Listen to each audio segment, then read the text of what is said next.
In 2012, Lisanne Pajot and James Swirsky took over the world with their indie movie documentary called Indie Game, the movie, and we saw it in the theater and were blown away by it. It's out on Blu-ray and home video. You can buy it on Steam now. Yes. What did you think of this revisit to Indie Game, the movie? Well, the world has changed a lot since this movie first debuted, and part of the reason why it's changed is because of this movie, I believe. Sure. I think this movie, in a very tangible way, drew the spotlight to indie gaming and really made these guys feel like the stars they're all acting like they are now. Phil, who is making this game on his own with a grant from the Canadian government, is some indie gaming rock star. This is awesome.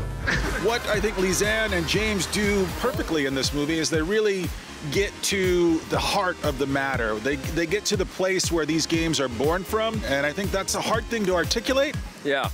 And I think they do a hell of a job articulating it. I mean, we were absolutely dumbstruck by how beautiful this movie was when we first saw it, and it really was a terrific document of an undiscovered part of the video game sphere.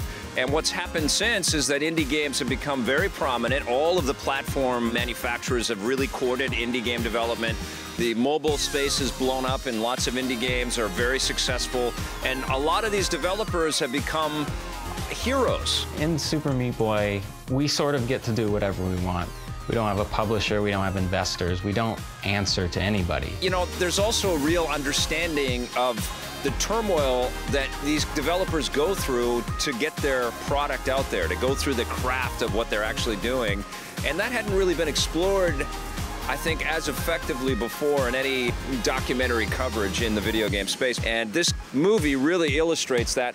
Some of it is manufactured by the hubris of these game developers as well, and Phil Fish seems to court it. He seems to like... He loves it. He loves the controversy, and he's always finding a way to get himself smack dab in the middle of it. Great. Like, I don't do anything else. I don't, you know, every other aspect of my life is suffering because I'm just trying to finish this game. There are so many extras packed in here, and I know it's like frosting on the cake. There could never be enough. There are too many extras, I think, and I think we do after a while. I spent enough time with Tommy. I've spent enough time with Edmund. I've gone through the rabbit hole. Yeah, Right? there's little short films on the extra discs, and there are 3 in total on the Blu-ray, where one of the short films is dedicated to Edmund, just showing all the different toys that have been built from Super Meat Boy. Now, that might sound cool to you, but after watching 9 previous hours of special features, I'm like, I'm not sure this needed to be on the disc. You know, we were able to get this house, and that's all we really needed. I bought an arcade machine.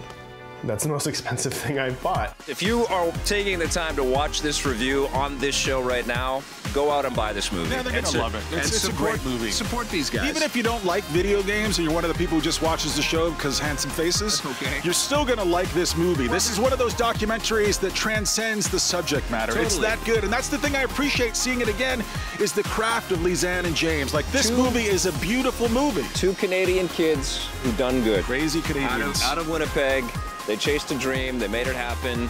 Hats off. It's an amazing movie, an incredible Blu-ray collection, and it absolutely should be in your collection. I'm giving it a 10. What are you giving it? 10 for me.